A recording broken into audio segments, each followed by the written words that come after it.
concept, de le décortiquer et de voir si oui ou non il était intéressant, si oui ou non il pouvait être criminalisé et comment il pouvait être criminalisé en droit international. Voilà, je m'appuie notamment sur l'exemple actuel et passé du gouvernement des talibans en Afghanistan.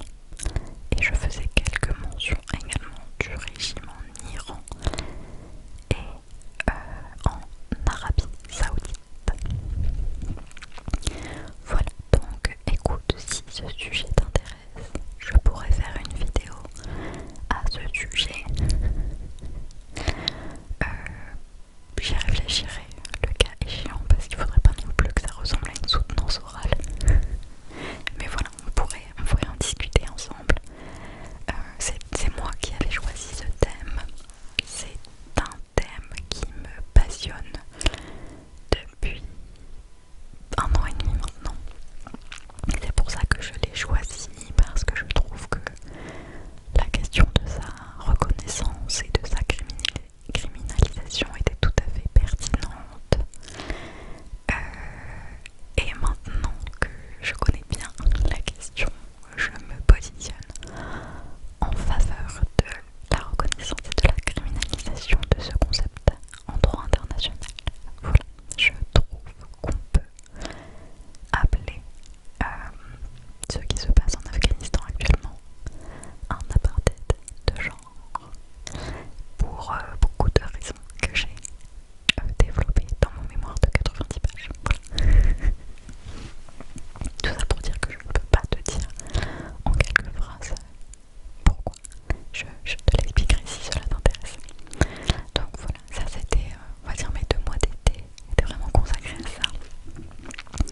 Et étaient également consacrés de manière moins significative quand même, puisque ça je crois que j'ai mis 3 jours à le rédiger, donc voilà, à mon rapport de stage. Donc lui il faisait une quinzaine de pages et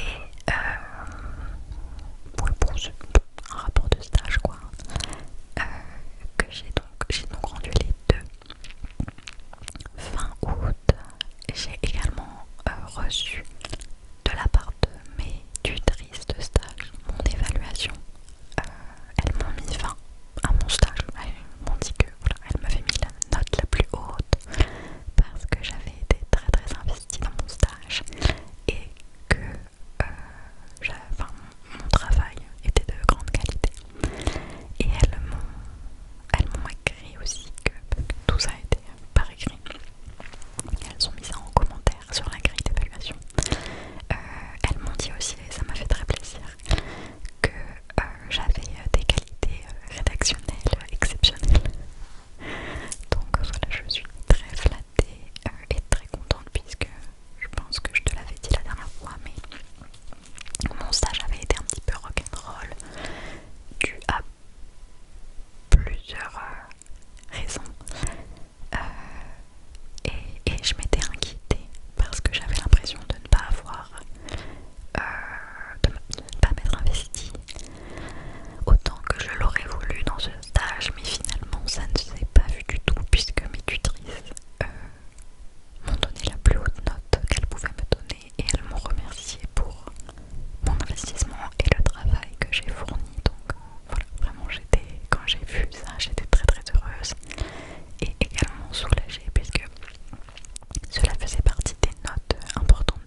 sujet tout simplement d'une femme qui tombe amoureuse de la mauvaise personne et qui s'en rend compte et qui choisit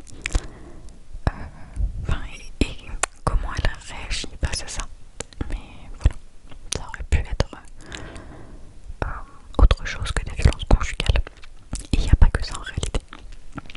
Bref voilà, c'est un film touchant. Touchant et en même temps plein de vitalité, plein de douceur. Voilà, j'ai pas d'autres mots. C'est très beau et c'est très simple. Voilà. J'ai bien aimé et je vous le recommande, mais évidemment, chacun se fera son opinion dessus. Ensuite, eh bien, en parlant de film, je suis rentrée de Paris et j'ai fait une activité, ma foi, saugrenue. J'ai été figurante dans un film. Donc pendant 2 jours, j'ai fait de la figuration sur un plateau de tournage. Et c'était une expérience incroyable. Je vais t'en parler rapidement. Ce film s'appelle C'est quoi l'amour? En tout cas, c'est le titre provisoire qui a été donné. Il sortira fin 2025, à l'automne 2025.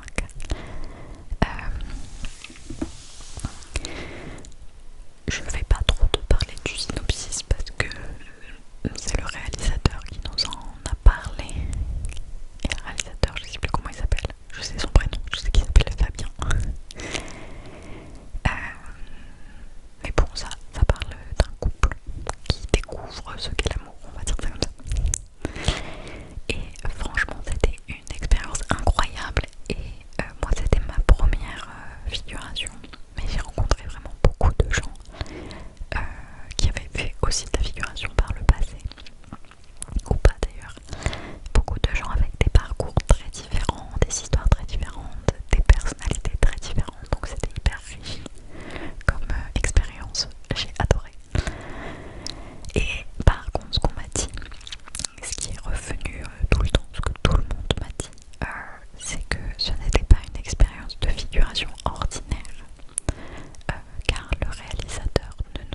d'une vingtaine de personnes qui étaient comme moi, un peu là par hasard quoi.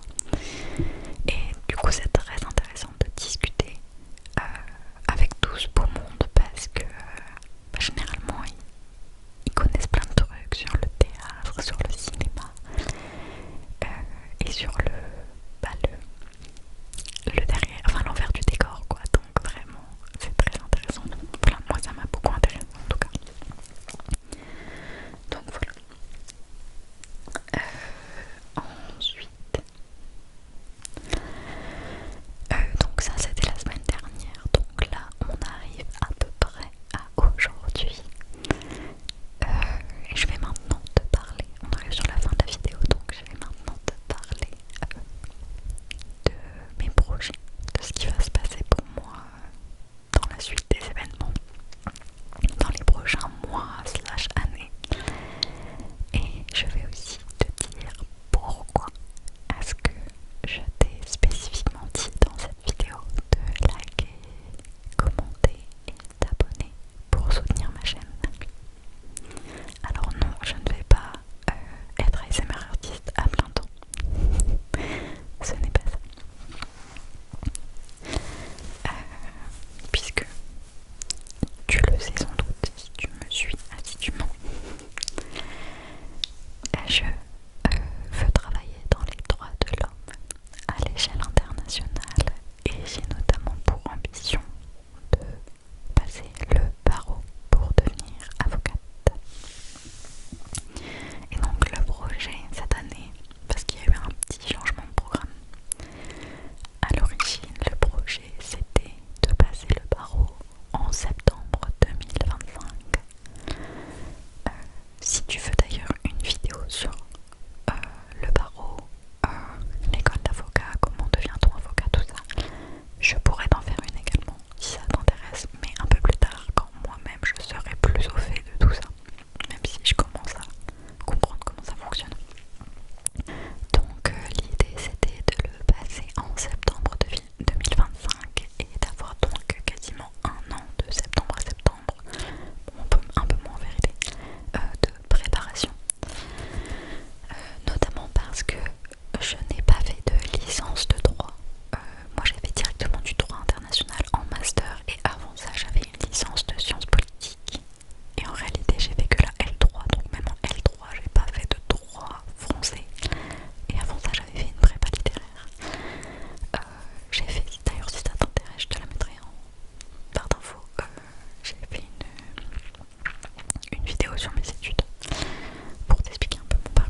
Et ce stage dure 6 mois, de décembre à juin.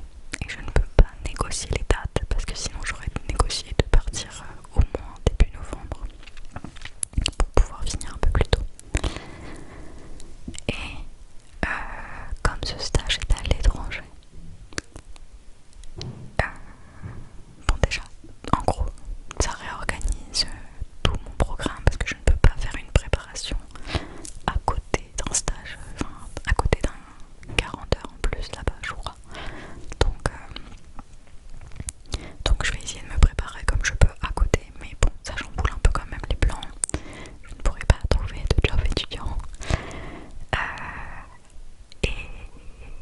Et je ne pourrais pas donc faire de petits stages aussi de octobre à décembre puisque je pars.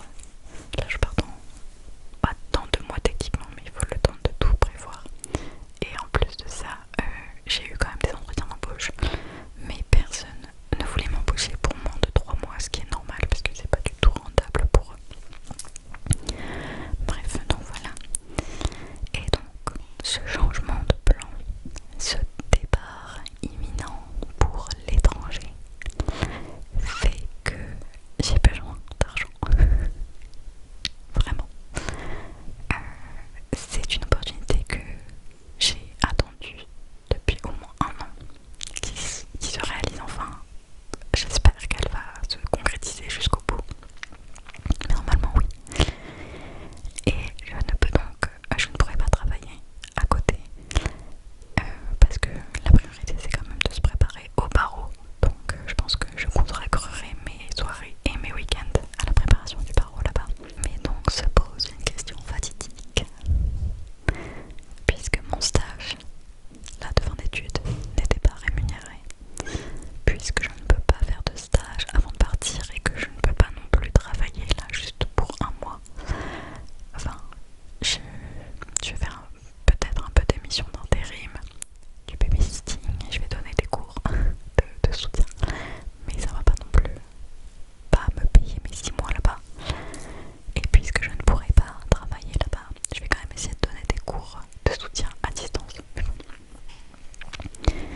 Et bien je me suis dit que j'allais, en attendant de partir, essayer d'être beaucoup plus présente sur ma chaîne YouTube. L'idéal déjà depuis que j'ai ouvert cette chaîne, c'était de faire une vidéo par semaine. Idéal qui n'a été atteint que très rarement en fait, que par courte période. Et là je me suis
aussi je vais